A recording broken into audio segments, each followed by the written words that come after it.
Oh, walk together, children, don't you get weary. Walk together, children, don't you get tired. Walk together, children, don't you get weary. There's a great camp meeting in the promised land.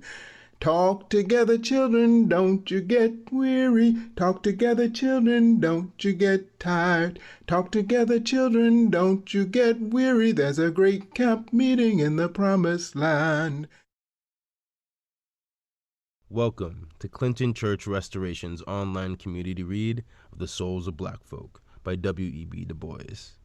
The mission of Clinton Church Restoration is to create an African American heritage site and cultural center at the historic Clinton AME Zion Church in Great Barrington, Massachusetts, where W.E.B. Du Bois was born and raised. As a cultural hub inspired by Du Bois's work as a seminal writer, scholar, and activist, this new center will use interpretive exhibits and contemporary programming to explore his complex life and legacy, celebrate the work of this Freedom Church, and share hidden and untold stories of African American life in rural New England. Our 14-week community read of The Souls of Black Folk will be moderated by Dr. Francis Jones-Sneed, historian, board member, and chair of our Scholars Council. Each week she will be joined by a guest scholar for a presentation of a single chapter of Du Bois's classic text, followed by a discussion with the audience. If you are joining us live, we invite and appreciate your participation. Please enter your questions into the Q&A box. For best results, we recommend you have the most recent version of the Zoom app downloaded on your device. Attendees watching via a browser may not have all the interactive features available. To see the full schedule for this community read or to learn more about the project, please visit our website at clintonchurchrestoration.org. Thanks for joining us.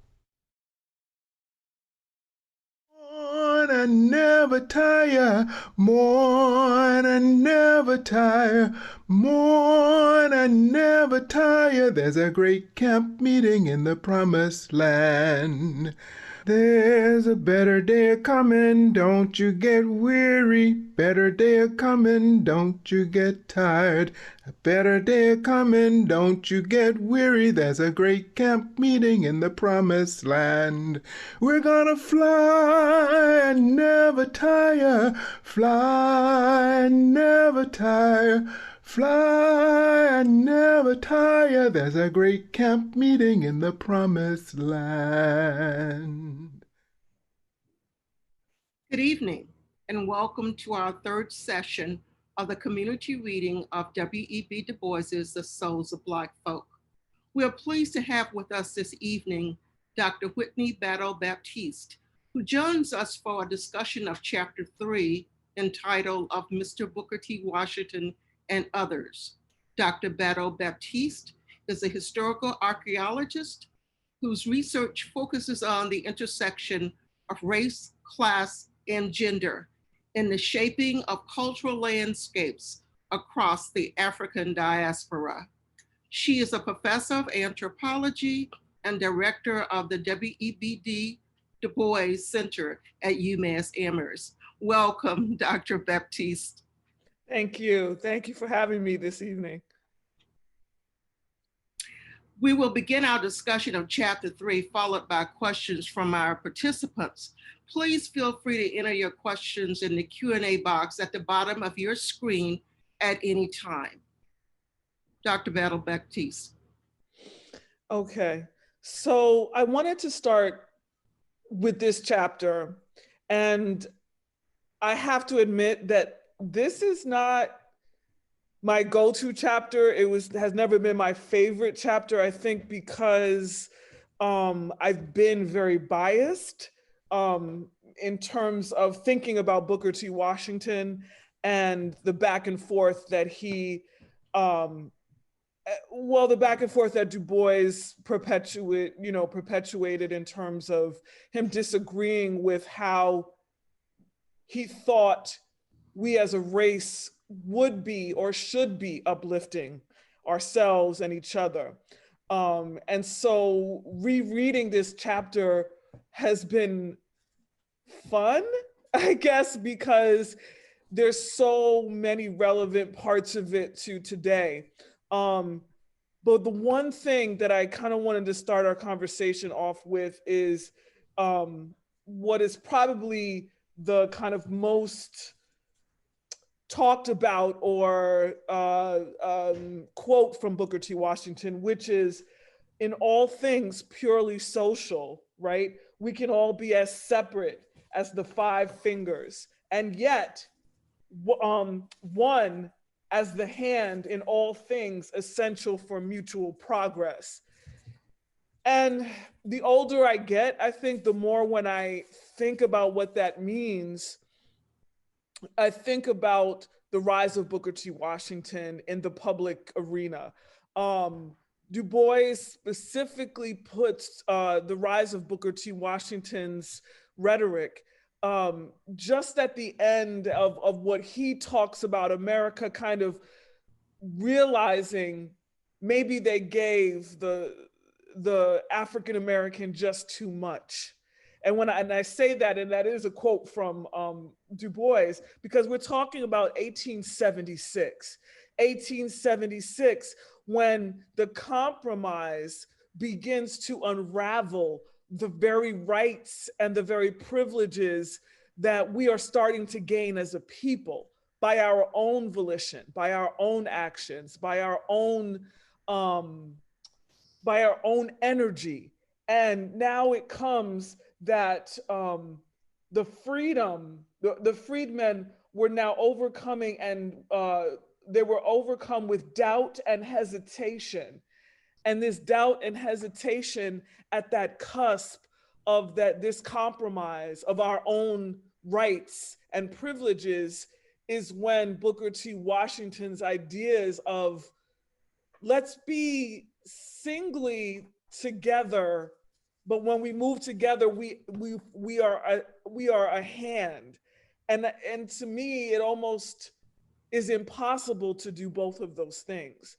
To look at the ways in which we are no longer able to are voting. This is very important now, right now, 7 days before a very important day coming up.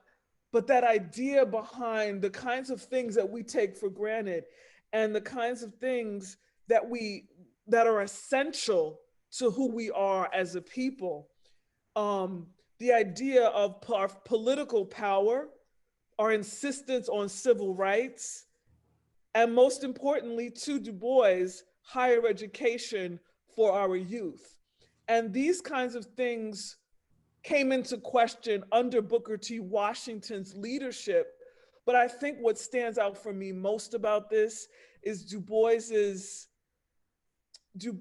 idea that Booker T. Washington was not chosen by Black folk. He became powerful through the funding and through the support and through the promotion of others, not the Black community in many ways, whether it's South, whether it's North, whether it's East or West. And I think for Du Bois, that holds a special value for him to highlight when he's writing this book. And I always want to contextualize the souls of Black folk, because a lot was happening with Du Bois at this time. He had completed the Philadelphia Negro and never had an appointment at UPenn. He actually technically never had an office at the University of Pennsylvania. He had participated in the Paris Exposition, where he had this amazing exhibit of the American Negro, but he also was devastated by the loss of his firstborn son, Burkhardt Du Bois, as well as what he claims as the one thing that moved him a little bit away from data and closer to propaganda, which was the devastating and the violent lynching of Sam Hose in Atlanta in 1899. So all of these, Du Bois is going through a transformation, I believe, as he is writing The Souls of Black Folk, as he is realizing that the time to call out Booker T. Washington is now, because this is a book for the Black community. Whether the Black community embraced it initially or not, this was something that he felt was essential for us to understand, that our leaders should come from us, not from who we're supposed to follow. And I think that even today, we still are having some of those issues with Black folk who are tending to speak for the Black community, which is not monolithic. I don't want to say the Black community as one thing, but this idea that we should be able to look and understand who our leaders are by our own choices, by the things that we see them doing within the world, within our country, for the fight for social justice, the fight for our education, the fight for our rights. It should be coming from who we want to be leaders, and not who we are prescribed as leaders, or who are the leaders that we are given. I think that slavery was enough for us to be given, so we need to move to our own systems to ensure our perpetual freedom, and to never have to go back to a compromise again. It's very interesting that I think it was Du Bois who penned the name of Washington's speech at the Atlanta Exposition, right? We know it now as the Atlanta Compromise, but that is not the specific name of the speech that Washington gave.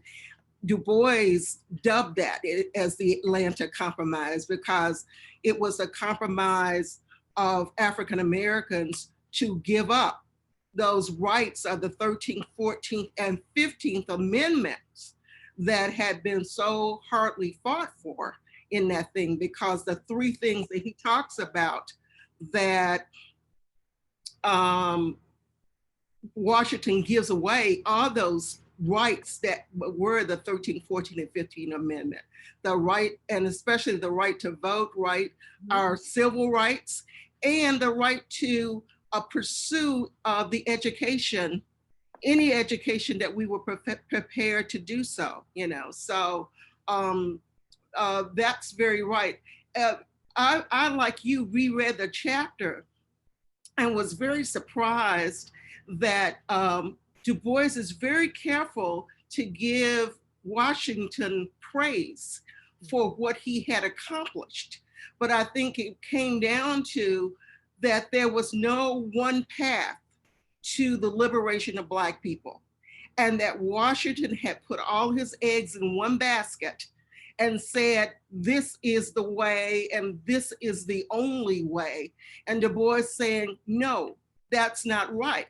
Because if it was right, then he gives a whole litany of other Black men and women who had come before Washington and what they had done, going back to slavery with the slavery votes and coming all the way down. And so what of those people, you know? Mm-hmm. Are you carrying on those same kind of traditions, or are you stopping us in this stage where we can't progress from that? So, because if we don't fight against that, then we're going to be stuck for a long time. And so I was really, I, like you, this is not one of my favorite chapters either, because, but I think that this is the chapter that a lot of people have read in the Souls of Black Folk because of Booker T. Washington, and because, you know, history books talks about Booker T, and of course then they have to mention Du Bois, and Du Bois's critical analysis of Booker T. Washington, because I like to say critical analysis rather than criticism, because I think that Du Bois continually says that Booker T. Washington was a good man. He had a good heart, but he was torn between the white South and the white North and Black folk. Right. And so he had to, you know, maneuver to make sure that he did not go against the wishes of the white Southerners who really kind of supported him with this Atlanta Compromise, or the white North who was tired of the Negro problem, as it were, and wanted the South to do something. They didn't want to deal with it. And then we had Black folk who was trying to come up with their own ways to look at the world and to think about freedom. But then the white North and the white South gave us the savior in terms of Booker T. Washington. And so a lot of Black folks in Booker T, Du Bois puts them in three categories, right? Mm-hmm. The categories of those who sided with Booker T. Washington, those who did not side with him and came out with rabid criticism of him. Mm-hmm. And then there was a third people who were not in support of it, but they were silent, right, about any kind of thing going on. And Du Bois said that there had to be a fourth way, that we had to criticize the methodology of Booker T, but we didn't need to tear down the man necessarily. Booker T is often called the Wizard of Tuskegee, because what he did is he marshaled all of the financial support of all of the philanthropists and everybody else. And anyone who wanted anything, any Black person who wanted anything, had to come through Booker T. And that was one of his criticisms, Du Bois's criticism, is that a lot of the Black institutions that had been established before Tuskegee, and one of them W.E.B. attended, Fisk was founded in 1866, decades before Tuskegee came. And Fisk was founded on African Americans getting a higher education, just not the kind of education that Booker T was talking about. And so Du Bois said, how can we have just a trade school when we have no way to educate people to teach those people? You know, it was just nonsense, he said. Just in rereading it, he just made so much sense, you know. It's very interesting that a lot of the critics, white critics of the Souls of Black Folks, felt that Blacks shouldn't read the book because it would give them feelings of insurrection in one way or the other. And we wouldn't want feelings of insurrection. No, we wouldn't want feelings of insurrections at all, you know. So what other things did you find in the chapter that kind of... Actually, this is something that I probably would not have recognized. In reading this again, and to give you a glimpse, I'm trying to do some research around Du Bois's paternal family. So his father, Alfred Du Bois, and Alexander Du Bois, and what I found interesting, which I never realized before, in this chapter, he discusses his own grandfather, yes, who he says, investing, because it also brings up Alexander Du Bois. His grandfather was one of the African Americans who went down to Haiti to try to invest Black money into a Black nation. And there were a lot of people that did this in the middle of the 19th century that has gone kind of unnoticed. And I think that it's something that stood out to me this time a little bit differently, because I had never realized that he was talking about his grandfather and the exodus of and for many ways, a financial exodus to support Haiti and support Haiti's independence in a way that could... Black investment in other Black nations was something that I think that we often don't talk about when we think about the 19th century.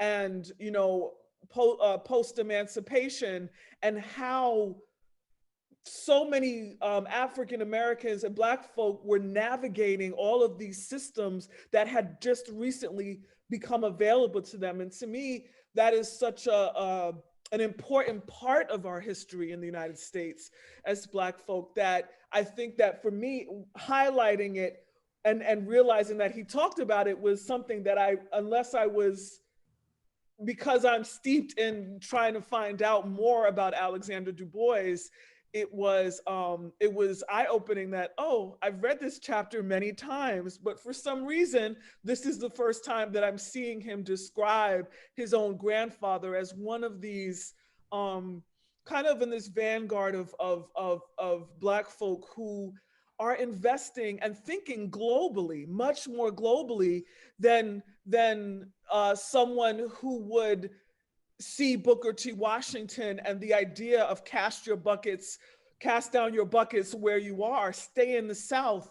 Let us cultivate the land that we have been cultivating for generations and stay here and be prosperous in this way. And then not just the North, but you have Black folk all over who are thinking of alternative ways for us to not only be free, but to be a part of a more diasporic system in which we are connected to other Black folk in other nations. And I think that although I'm probably reading a lot more into one paragraph, for me, that paragraph came alive in a way that it hadn't prior to me kind of doing some of this investigation about his grandfather, Alexander. So that was fun.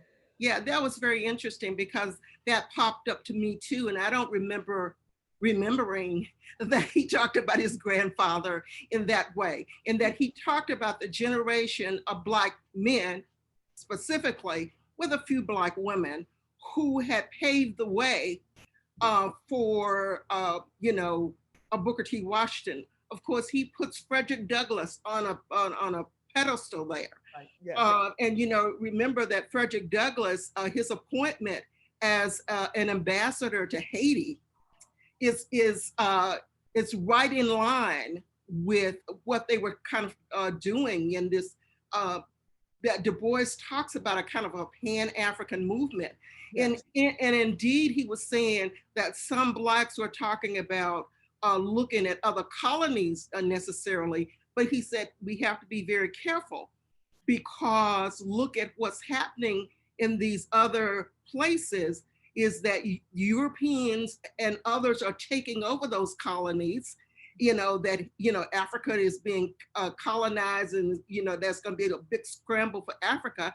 And the same problems that we have here in the United States are going to be happening there. So you're going to go from one country to the other country, and you still are going to be part of a caste system. And he uses that word caste. And it's very interesting because Isabel Wilkerson just did her book on caste in the United States. And so I never realized that Du Bois used that word as well in this chapter, that he talks about caste, that what Washington was doing was putting Black people back into a caste system, just one step above slavery, in the same kind of way, in that he doesn't say it, and I guess I read it into it, but the capitalist system of the North, in that they were more interested in making money than solving the problems that they had created as a result of the Civil War, was going to be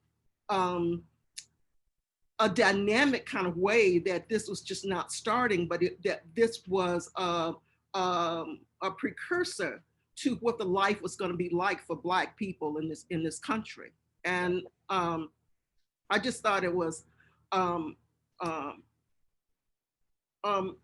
just wonderful in the way that that he talked about it. Any other thing do you think? Well, I have to say that I also don't remember reading the word caste until I reread it this time, which is it's almost as if I feel like it's the text that keeps giving, because when you read it, it depends on what you're thinking about. It depends on what's going on around you, that certain chapters stand out. But even if you were read the whole book from cover to cover, you realize, oh, I didn't think about that in that way. And the one thing that I thought about when, and I love, to hear Mary Nell singing the songs, especially the sorrow songs, but the opening of this chapter is really about being together as a people. And I think that that's, whether we call it Walk Together Children or a Great Camp Meeting in the Promised Land, that stanza, that music that opens this chapter, to me says a lot about Black folk being together, but also hearing each other and understanding the complexities of what being Black folk, what the soul, our souls are complex. We are not homogeneous. We are not the idea for one opinion, one caste, right? We are multivocal. We are educated differently. We have different experiences. But when it comes down to our freedom, our civil rights, our ability to vote, our ability to seek education and be able to get it when we want to, those civil rights, and making sure that those 13th, 14th, and 15th amendments are never fade and are solidified. It's about the collective, and it's about us understanding that we've made it to this point. And again, I have to go back to this idea, because this really has stood out to me in this chapter. The idea behind, we must pick our own leaders. We must be able to be in conversation with the very issues and topics that affect each and every one of our lives. And although we are very different, that's a part of it. And when we talked earlier about this, relating what this is to contemporary moment, the one thing that I did think about, and I don't really care if it's controversial, because I don't think it should be, but the idea of Black Lives Matter, which started in 2013, by 3 queer identifying Black women, the concept and the idea was started by them. But the reason why Black Lives Matter has been able, or the movement for Black lives have been able to continue to exist, is because it's not based on a central office or one leader in charge of it. What it is because the idea of the local influences what that Black Lives Matter chapter deals with. If it's in Ferguson, Missouri, there are specific things. And I look at the local government in Ferguson, it's a reflection of the population more than it was prior to the murder of Michael Brown. That was community action coming together. Unfortunately, uprisings happen, but the idea behind that is the local is what influences that particular chapter. So it's not one leader, it's not one organization. It is an umbrella organization that allows for you to have kind of tactics, training, the same similar ideas that were happening during the civil rights, when young people had to be trained how to be in front or sit at a counter and be assaulted by food and drink and all of those things. And I was teaching about SNCC today, and the Student Nonviolent Coordinating Committee, thank you. And just the idea that and we were reading a book, Liberated Threads, by a wonderful scholar named Dr. Tanisha Ford. And the way she took it was she looked at the fashion, but she was looking at it because she was talking about what was it like to be in your Sunday best and to have a water hose pointed at you. She talked a lot about the respectability of having your hair done and then having all of this stuff thrown at you, and then you're not respectable anymore because your hair isn't straight anymore. These are very politically charged things that were happening. And for folks to put on what was called the snick skin, right? To cut your hair short and to put on some overalls, whether you're a man or a woman, was seen as, okay, we're not really sure where to put that. But activists were on the ground trying to change the way in which they were approaching the kinds of things to make the change that we take for granted now. And my students were amazed to hear about the details of they never thought about what it's like to sit at a counter. They think about the danger they've heard about, but not about how that affects your psyche when your hair is now, as we would say, turning back, or this idea of you're in your Sunday best, but it doesn't matter how good you look. Your race is what separates you, and Yeah. that's what that idea of that great camp meeting reminds me of. It reminds me of us moving and walking together at different times, at different localities, and how important that is for the movement for social change and for us, and other than the fact that why are we still fighting for this, I don't know, I'm just gonna leave it there because I don't know what else. I don't know why we're still having these fights. Yeah. Given that, the sorrow song, and then I think it's a kind of foretelling because he quotes Byron here. Yes. From birth till death, enslaved in word and deed, unmanned, hereditary bondsmen, know ye not who would be free themselves, must strike the blow. I mean, I think that that's really kind of telling, that, one cannot sit on the laurels. One cannot just think that there's one way in order to reach freedom. And I used to teach that there was always, and there continues to be, two strands of thought in the Black community about how one reaches the pinnacle of freedom, Black freedom. And one is by the Booker T. Washington methodology. One is by the W.E.B. Du Bois kind of methodology, which is more activism than conciliation. And we go again to Du Bois and Marcus Garvey, that there's we go again to Malcolm X and Martin Luther King Jr., so, it goes down the line and people are always, and so I'm just amazed, and I think how wonderful that the Black Lives Matters movement is that young people are saying that we don't need those symbols of leadership that people can kill and knock down, because it is a movement of the people, because you knock one of us down and somebody else is going to kind of step up to kind of do the work. Right.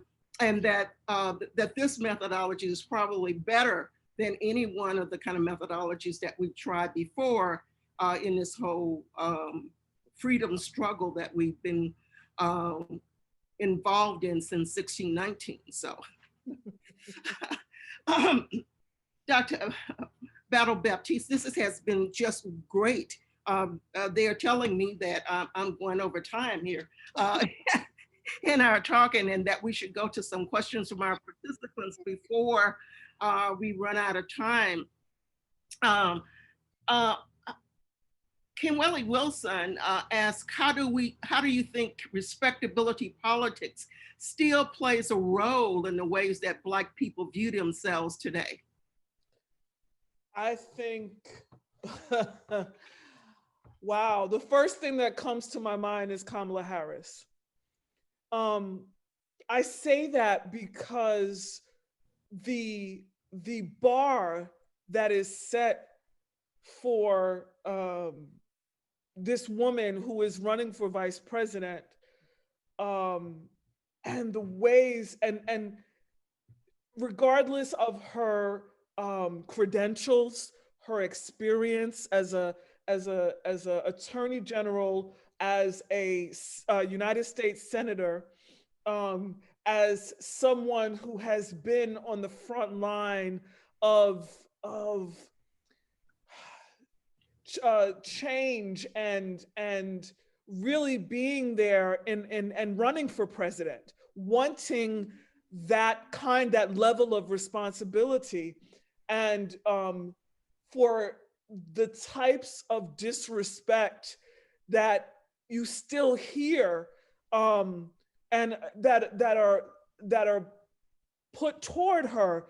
To me, the standard for which we are held is impossible to achieve.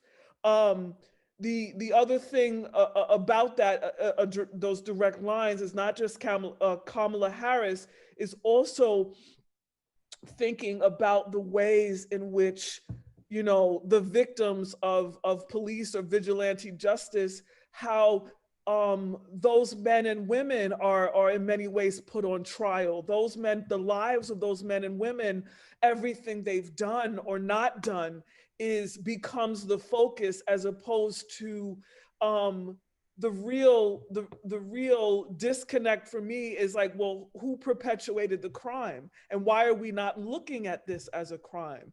And so I think about those two instances, which are very different, but at the same time, very reminiscent of, even if you put forth all that you're supposed to have in terms of the qualifications, the ability to articulate your meaning.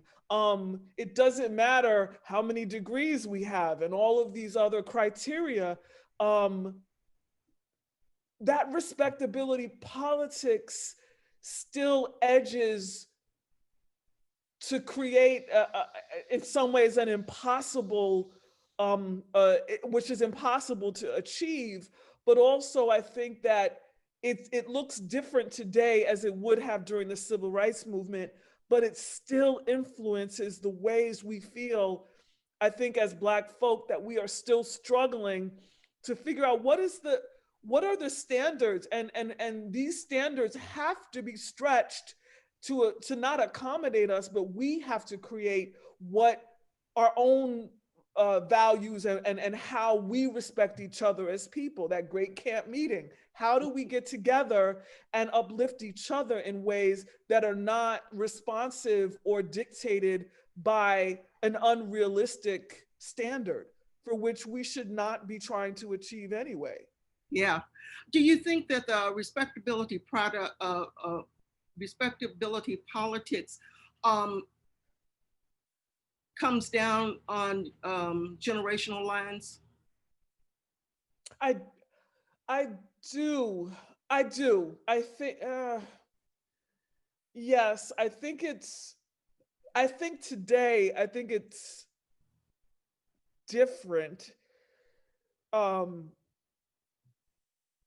But I think that there's still, in teaching about the 60s and SNCC, and then on Thursday we'll be talking about the aesthetics of the Black Power on college campuses, and how it shifted, you know, who was then on the cover of Ebony and Jet, are looking more and more reflective of the young folk and their natural hair, and, you know, elements of African style, right? And things like that, you know, were becoming more popular. I think that for me, the difficulty in answering that question straightforward is that there's so much that Black folk have given in terms of our style, in terms of our, our presentation, our music, our speech, all these things that we're not necessarily given credit for. So we alter and we change the aesthetic, yet we're still not, it doesn't, it's hard to explain. I see many of the things that I grew up in the 80s or the 90s reflected, but I don't necessarily see it as, I see it as just a youth thing, right? Or I see it as a very generalized thing. To hear old school hip hop on like commercials without any reference to that, what that song is in the background, sometimes it hits me as disrespectful. It's just like, hearing Stevie Wonder in the background and people don't know that that's Stevie Wonder. Like that seems sacrilegious to me. But I think that the respectability has changed in some ways, but I think that Black culture and Black aesthetic is embedded in ours, in globally, yet it's still not, at times we are still seen as outsiders and othered. So that to me is a complicated, generationally, I think us being the vanguard, the one in the front, I think was an important aspect of the 70s and even the 80s to a certain extent. Yeah. Emily Oles asked, who would you say are the leaders that are being given to the Black community today, as opposed to those chosen by Black folk?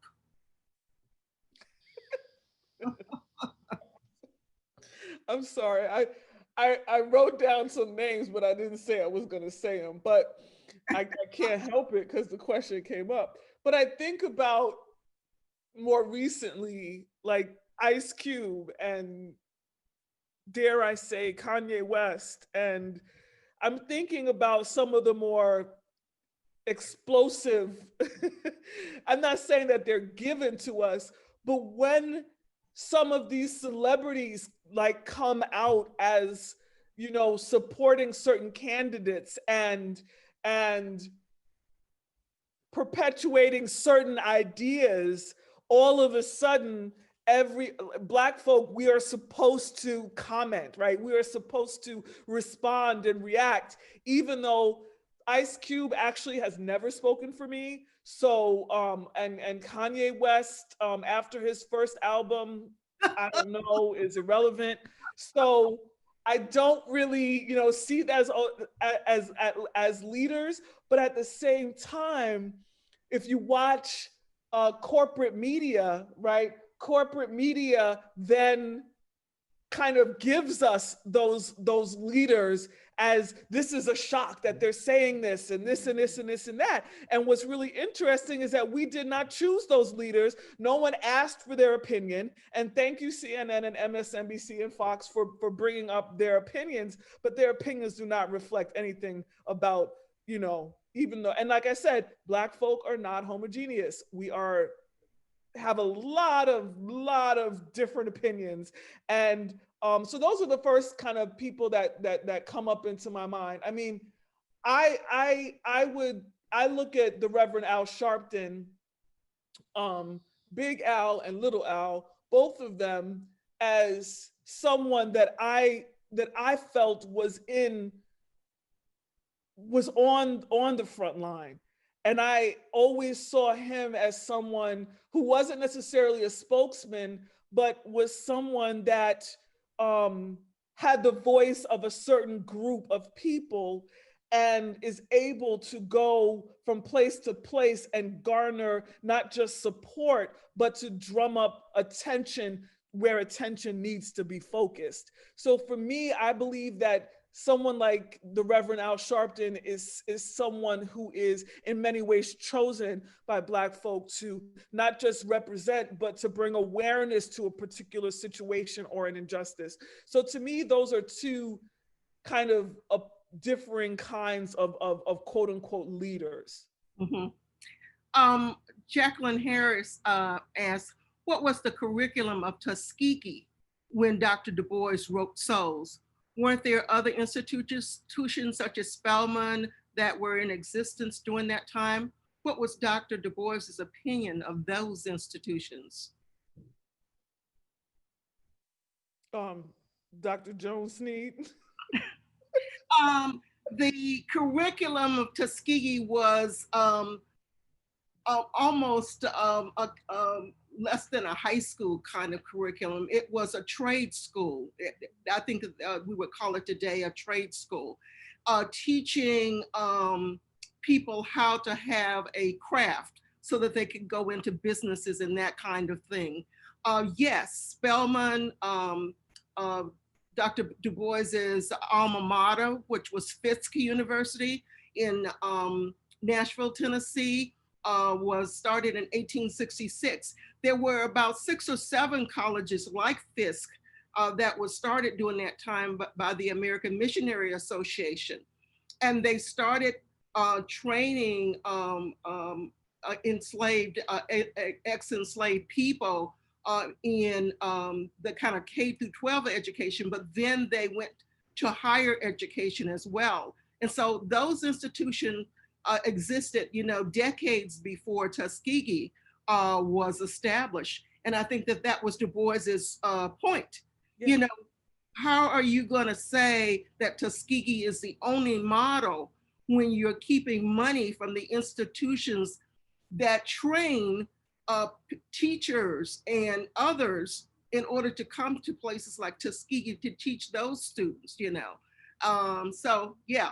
And I also think that part of the issue was these, as you're talking about, these schools are in existence for decades before Tuskegee, but because Booker T. Washington becomes the appointed, the anointed one, in many ways, a lot of the support had to kind of flow through Washington's opinion of that institution and or that organization, and I think that that was a part of the problem. It was the power that was wielded that was being used by Booker T. Washington that became a little bit too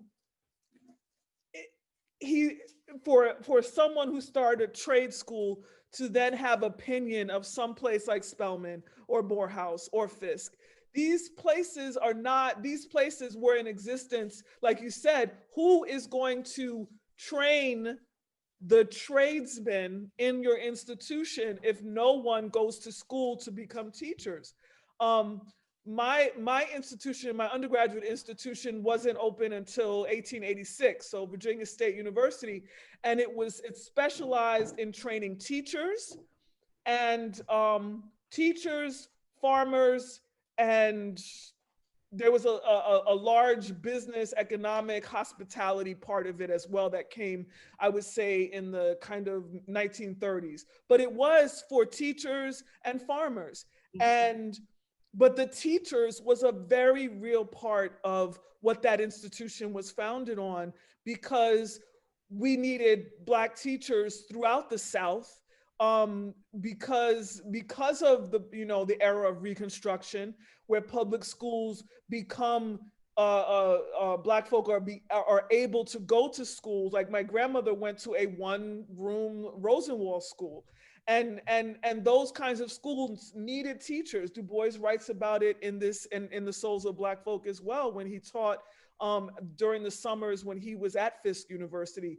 These are very, very important aspects of education that had existed since Fisk University opened in 1886. And Tuskegee was not the model for which everything should have been molded from that point forward. And I think that is a very, very big point that we want people to take away. Yeah, I think so too. Cookie Mobley asked, is it Du Bois's point that Booker T. Washington was an opportunist in pursuit of economic advancement over self-assertive manhood?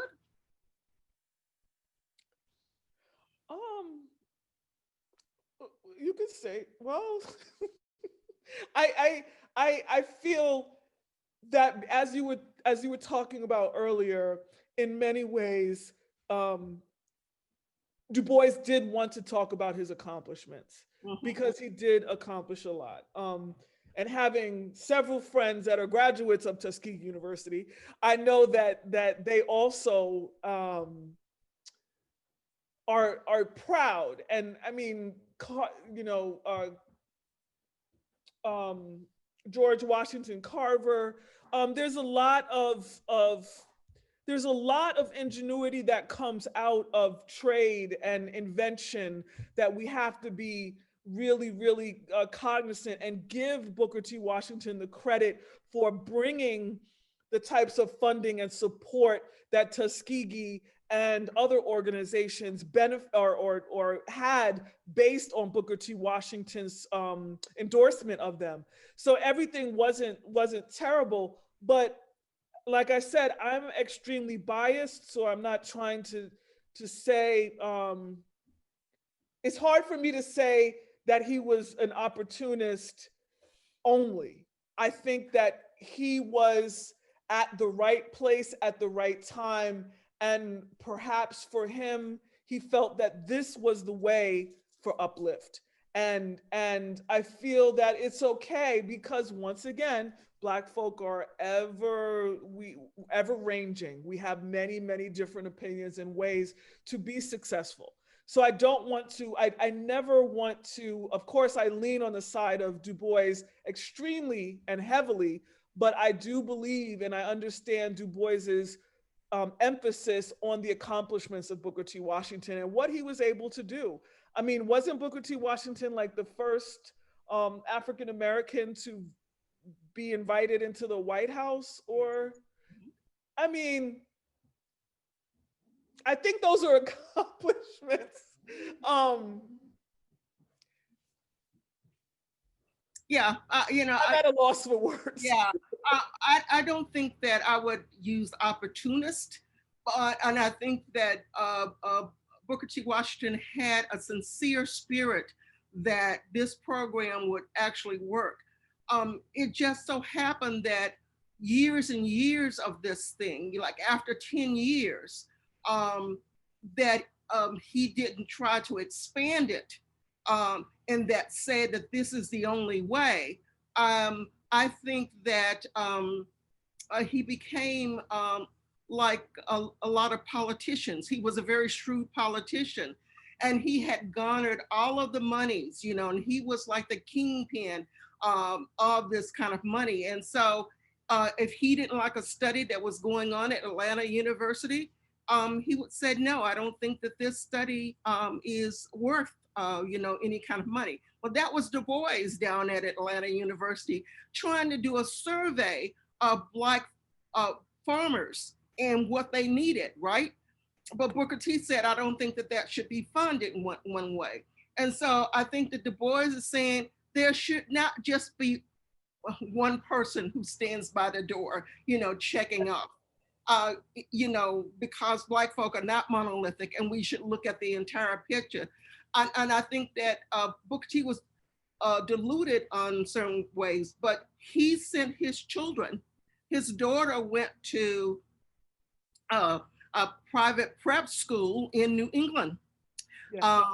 He gave money for the anti-lynching association. So under the cover, he did a lot of stuff that he didn't want broadcast because he thought he would lose support from the white South or the white North in what he was doing one way or the other. And Du Bois is saying, wait a minute here. These are good things. Why can't we talk about those things, one way or the other? So, all right. Marissa Massary, at the start of chapter 3, Du Bois mentions a psychological moment. Do you think Du Bois struggled with Washington's idea because Washington failed to take into account the psychological impact of continuing to accept discrimination? How might this be tied to Du Bois' concern for considering the quote unquote Black soul? Interesting question. Wow. Yeah. I think that it's difficult. There's more, as you learn from reading Du Bois, and Du Bois is changing opinion over time, you realize that there's many ways to freedom. Um, but like I was talking about earlier, in terms of that psychological impact of being on the front line of the civil rights, or and how that affects your person, how does it affect? I think about, the last presidential debate in which the question was asked about the talk, right? And I think that over generations, there's always been a talk.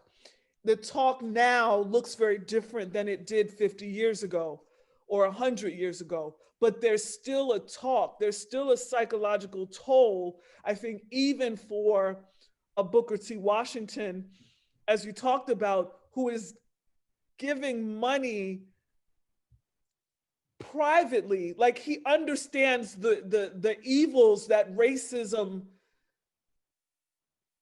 presents to Black folk. Yet at the same time, he can't, because he has too many audiences to please.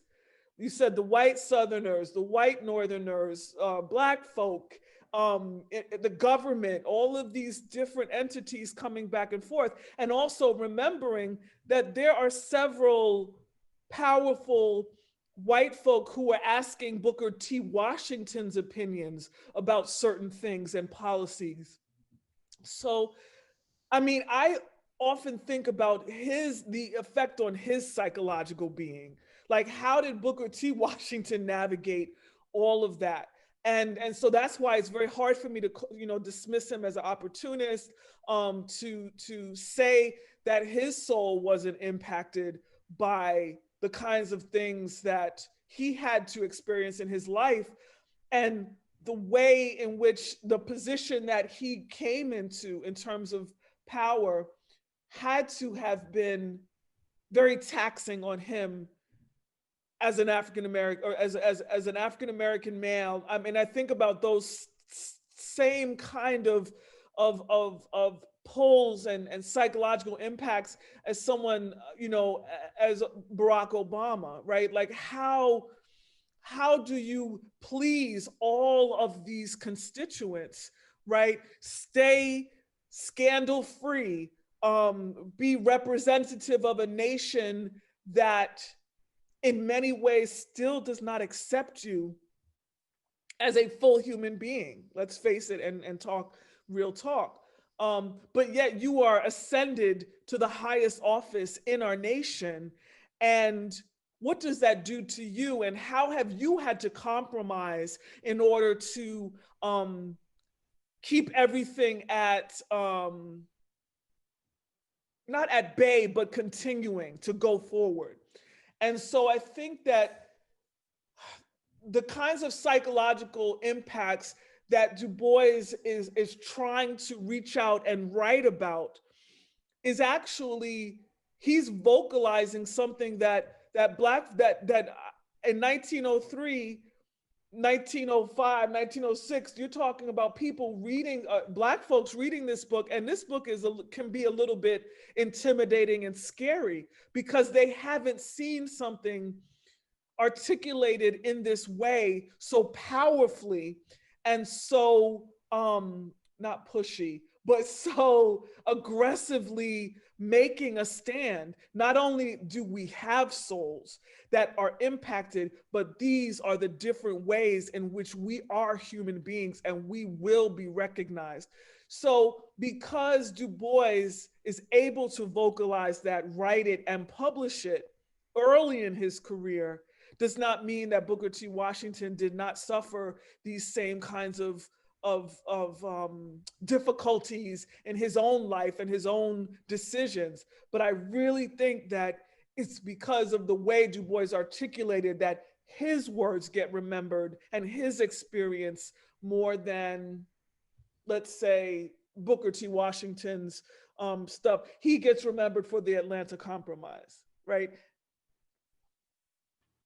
Yeah, Booker T believed that the economics was what Black people needed. That if Black people could start businesses and they could attain money, then we would get respect. So he was not so much interested in the quote unquote Black soul, but in what Black hands could do and create and earn money, because he looked at the almighty dollar as the way to freedom. And Du Bois said, no, how can it be that we go after the almighty dollar, but we don't have the vote? So we cannot impact the policies that are made because of that. And then what happens to Black folk? We go to Ida B. Wells and why she left Memphis, because these two Black men owned this grocery store that was getting more business than the white grocery store across the street. So what do? They burn down the Black business and hang them.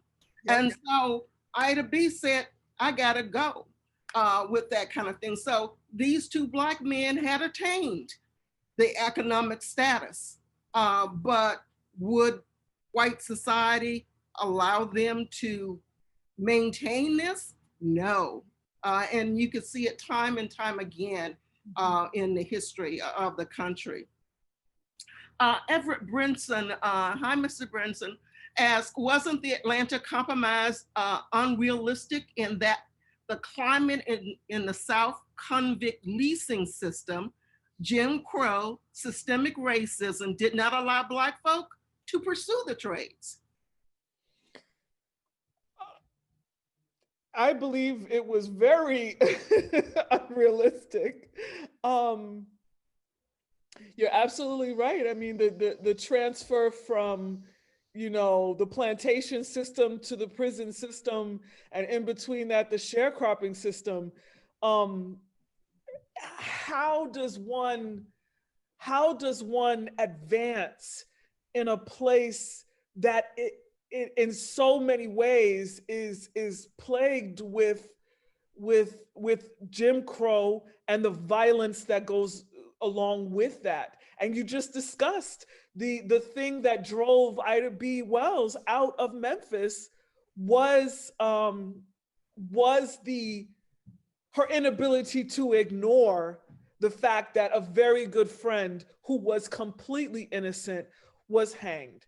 And the other part of that is so hard to understand is how do you, I just, because, you know, speaking about Isabel Wilkerson and the warmth of other suns, the migration is not just, and I have to sometimes correct my students who have heard that the mythology of it was economic opportunity that pushed people from the South to the North. And then, you know, my response to that is being, you know, the granddaughter on like all four sides of folks who left North Carolina to go to DC and New York. They weren't going up for economic opportunities. They were trying to live. They were trying to escape what was terrorism, what was life under a kind of system that did not guarantee. So if you were successful, you were more susceptible to that type of violence than if you were just living in poverty. And so this compromise is unrealistic, but it is realistic at the same time. It's realistic because if you can get white Southerners on board to understand that Black folk are going to kind of put a pause on this whole civil rights thing, the whole voting rights thing, maybe even the whole higher education, and they're going to sustain a level of they're gonna maintain that level in Southern society that keeps white folk comfortable, then that compromise is possible. That compromise So it's both impossible and possible at the same time. And that's exactly what you were referring to in terms of Booker T literally going from or having to please white Southerners, white Northerners, and Black folk at the same time, and how he's navigating all of that is part of that is you give a little bit to each person, though I believe the true person who is getting, or the true people who are getting the least out of it, would probably be Black folk. But I think that is impossible and possible at the same time. Okay. Cookie Mobley again says, please advise the concept of freedmen thinking of themselves as people of color, not Negroes. Yeah, now, this is Du Bois mentions that in terms of his grandfather. Yes. Because his grandfather belonged to a set of African Americans that did not want to be described with a lumpen proletariat. Yes, you are absolutely right. And so they did not want to be called Negroes. They wanted to be called people of color. So, you know, we talked about before that within Black folk, there are 3 or 4 types. Right. And that is one type that Du Bois's grandfather belonged to, you know, that looked at themselves as people of color. We go back to what people of African descent have been called, you know, from slave to Negro to Black folk to people of color to colored, you know, it depended on what period we were living in. And then, you know, some people, you know, like in the 60s or 70s, when the term African American came up, Jesse Jackson said African Americans, and they said, I'm not an African American, I'm Black. Right, exactly. Or, I'm not African American, I'm colored, you know. So, you know, that they had to choose their own code or their own words for that. And so Du Bois was simply talking about a cadre of men like his grandfather who believed that they wanted to be called people of color rather than Negro. Yeah, and his grandfather was mad at white folks, but because he was categorized, or because initially born on the island of Eleuthera in the Bahamas, he when his mother passed away, who was born on Eleuthera, she was Bahamian, and his father took this Eleutheran woman as his common law wife. When she died, Alexander and John, his brother, were brought to Connecticut to be schooled, but basically they passed for white. Mm-hmm. When Alexander's father passed away, immediately he was pushed to an apprenticeship as a shoemaker. John, I'm not quite sure about. And the white family, the white Du Bois, basically cut off those two boys. So he did not consider himself white, but did not consider himself Negro either. So you're absolutely right in terms of that liminal space in which, because his father was French Huguenot loyalist from way back. So yeah, it's a complicated Du Bois history. Yes, yes. Ray Gunn, our chairman of Clinton Church Restoration, asked, who was the more generally well-known at the time, Booker T or W.E.B? I would think Booker T. So would I. Yeah, I would definitely think Booker T. Booker T he was giving speeches all over the place. Although Du Bois at this time was really, really researching, writing, doing all the stuff. He was producing material but that didn't give him the opportunity to be out there in the public eye. So I would say Booker T. Washington was much more visible and popular. And well known. And, Yes. And in fact, when education was mentioned, Booker T. Washington, within the Black community, Booker T. Washington's name came up, and that's the reason why we have so many schools Yes. in the South named after Washington, and few are none for Du Bois. Lynn Brown says, it is distressing that as a little white kid, one of the few Black folks that were taught or mentioned as a Black quote unquote hero was Booker and not W.E.B. What a world. Sorry, Lynn. Did Booker T. Washington comment on the Niagara movement by name? I don't know. I don't think he did. I mean, I think that he talked about it in code, but he never kind of mentioned the Niagara movement. The NAACP was very young.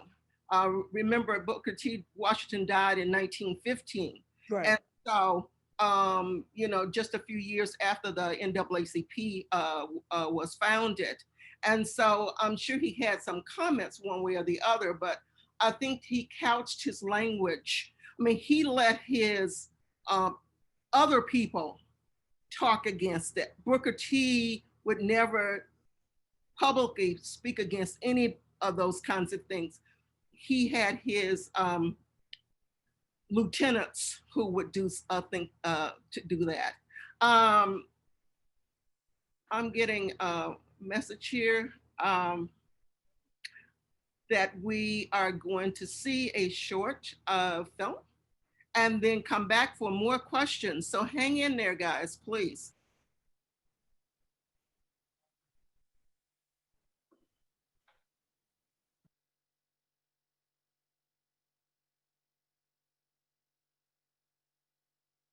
Lift every voice and sing till earth and heaven ring, ring with the harmonies of liberty.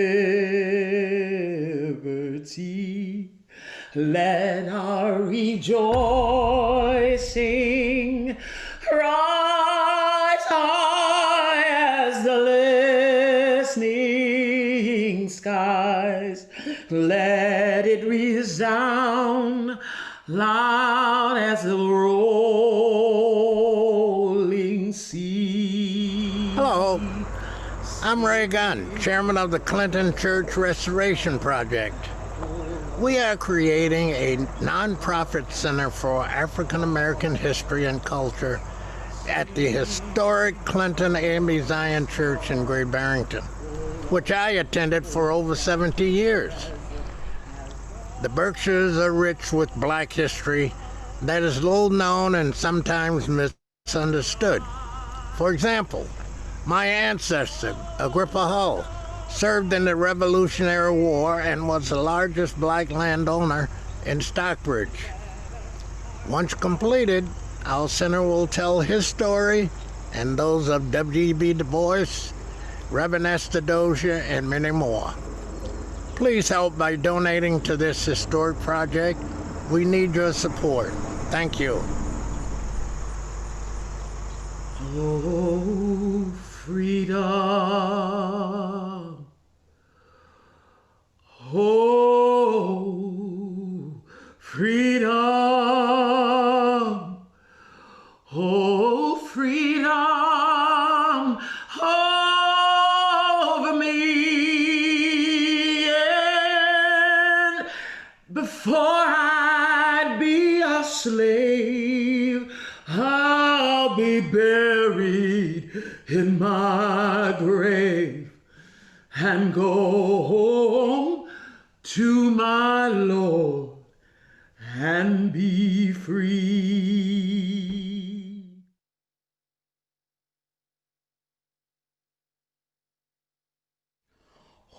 Oh, there's no hiding place down there. Oh, there's no hiding place down there. See, I went to the rock to hide my face. Rock cried out, no hiding place, no hiding place down there. Gonna pitch tent on the old campground. Pitch my tent on the old campground. Gonna pitch my tent on the old campground. Give that devil another round. No hiding place down there. See, there's no hiding place down there. Oh, there's no hiding place down there. See, went to the rock to hide my face. Rock cried out, no hiding place, no hiding place down there. No hiding place down there. Oh, there's no hiding place down there.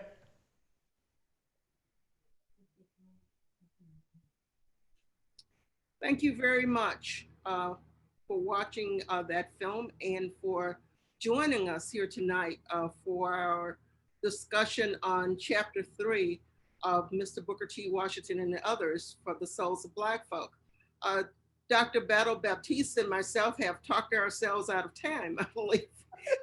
We're sorry that we haven't answered the remaining questions, but we really appreciate your attendance here tonight. Thank you, Dr. Battle-Baptiste, for your time and your effort. It has been wonderful talking with you this evening. I'd like to ask you guys to please join us in 2 weeks for our discussion of Chapter 4 of The Meaning of Progress with our guest, Dr. Kendra Field from Tufts University. Remember, next week we're not here. Go out and vote. Please do. All right. Good evening. Good evening, everyone. Thank you so much.